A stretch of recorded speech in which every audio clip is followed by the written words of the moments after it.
खमागनी all of you. तो आज हम सीखेंगे राजपूती लहंगे की कटिंग कैसे की जाती है। तो सबसे पहले हम कपड़े को जो 4 मीटर कपड़ा है उससे हम सीखेंगे। तो इसकी किनारी जो है हम सबसे पहले बराबर कर देंगे, क्योंकि अगर किनारी अगर इसमें कान रह जाती है, अगर ये तिरछा रह जाता है तो हमारा जो पूरा लहंगा है वो बिगड़ सकता है। तो अब कपड़े को जो है हमने सीधा कर लिया है और इसको डबल फोल्ड करके और इसे बिछा लिया है। अब हम हमारा जो लहंगा है जिसे हम नाप लेंगे, आप इंच टेप से भी नाप ले सकते हैं। इसकी मंगजी जो है, मंगजी से हमें नाप नहीं लेना, नेफे से मंगजी तक हमें इसका नाप लेना है। तो जी मैंने नाप लिया है और चौक की सहायता से मैंने इस पे निशान लगा दिया है।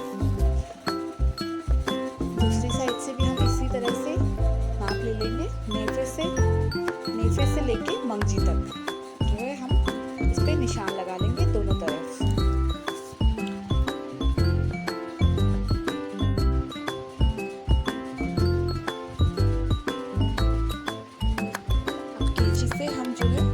एक निशान से दूसरे निशान को मिलाते हुए कपड़े को सीधा काट लेंगे। ध्यान रहे कपड़ा जो है बिल्कुल भी तिरछा नहीं कटना चाहिए, वरना जो हमारा लहंगा है वो कान में चला जाएगा। लहंगे में कान आ जाएगी, लहंगा तिरछा हो जाएगा, लहंगा ऊंचा नीचा हो जाएगा, लहंगे की कलियां सीधी नहीं होगी। दूसरी साइड से भी हम इसी तरह से लहंगे को जो है कपड़े को बिछा लेंगे। अब जो हमने पहले कटिंग करी थी वो इसके ऊपर रख के बराबर दूसरा हिस्सा भी काट लेंगे।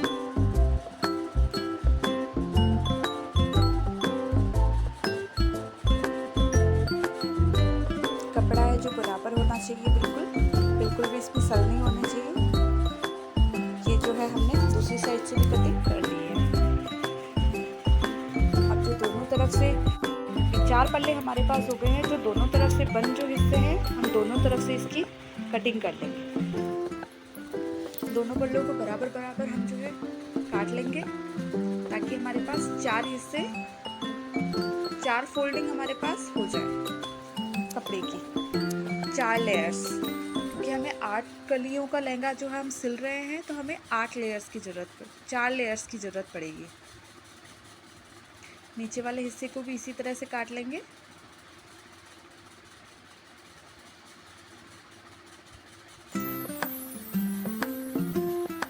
अब हम चारों फोल्ड्स को सीधा करते हुए एक दूसरे के ऊपर बराबर जमा। ध्यान रहे जो किनारी होती है वो एक तरफ होनी चाहिए। चारों कलियों को, चारों हिस्सों को जो है हम एक दूसरे के ऊपर बराबर जमा देंगे। लहंगे की लंबाई आप टेप से भी ले सकते हैं, का नाप छोड़ के नीचे से जो है नाप लेना है इसका। अब इसे तिरछा कर लेंगे। उसे नापी हो 10 उंगली से जो है इसका नाप ले रही हूँ। बाकी इंच टेप की सहायता से भी आप नाप सकते हैं। बार इंच टेप ना लेना पड़े इसलिए हम हाथ से भी जो है नाप के कटिंग कर सकते हैं। ये मैं 8 इंच जो है ले रही हूँ।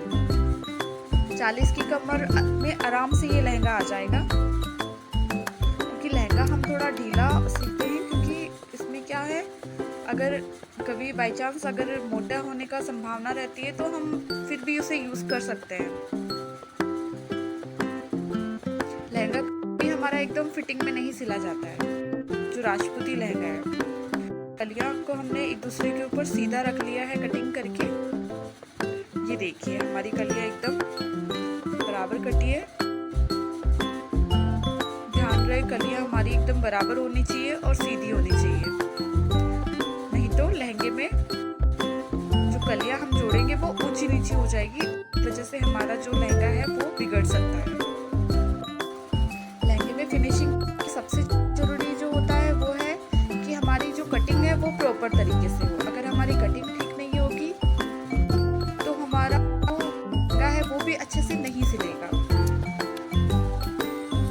अब जो है हम नेफे की कटिंग करेंगे। नेफे की कटिंग करने के लिए हमें 40 की कमर चाहिए, तो मैंने यहाँ पे इंच टेप की सहायता से नाप लिया है 40। इसमें हम 2 एक्स्ट्रा ले लेंगे ताकि फोल्ड कर सकें।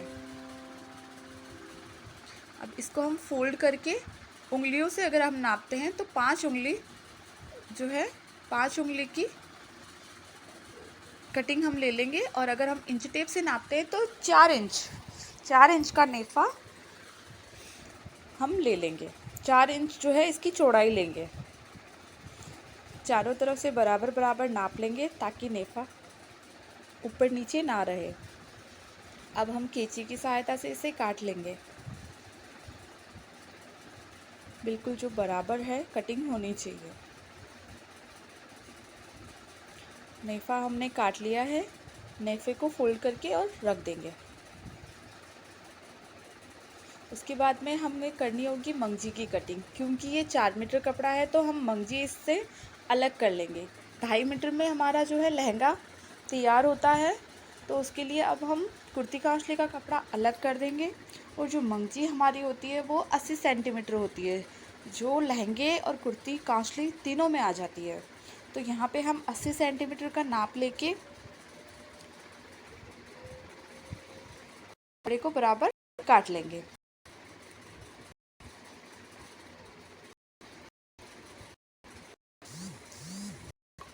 फिर ध्यान रहे कपड़े में बराबर ही काटना है। कपड़ा काटते हैं तो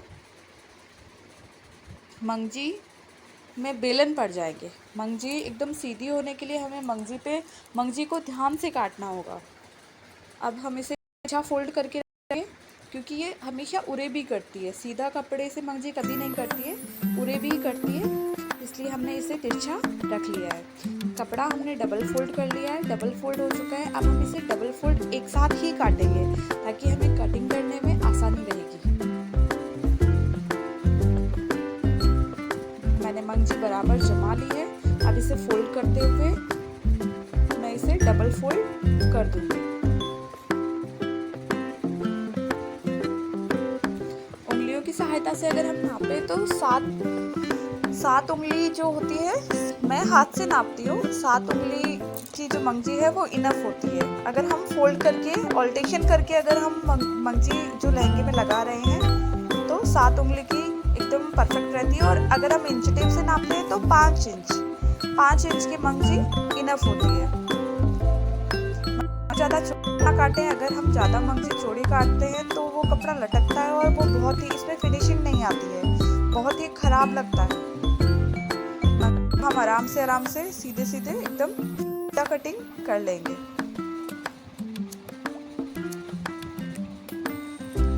मंगजी हमें सबसे ध्यान से काटनी है क्योंकि मंगजी ही ऐसी होती है जिसकी वजह से हमारे जो राजपूती पोशाक होती है उसमें फिनिशिंग आती है।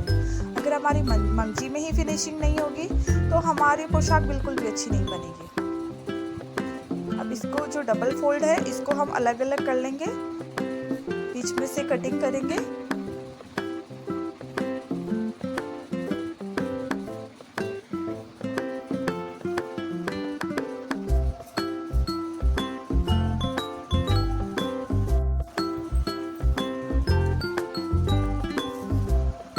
मंगजी को हम कपड़े के ऊपर एक लेयर और काट लेंगे। 3 लेयर की मंगजी लहंगे इनफ होती। बाकी जो बची मंगजी को हम कुर्ती कांसले में यूज लेंगे। यहाँ पे मैं जो आपको लहंगे की कटिंग सिखा रही हूँ तो यहाँ मैं आपको लहंगे की मंगजी काटना सिखा रही हूँ। एक लेयर कपड़े के ऊपर रख के हम सीधा इसकी कटिंग कर लेंगे।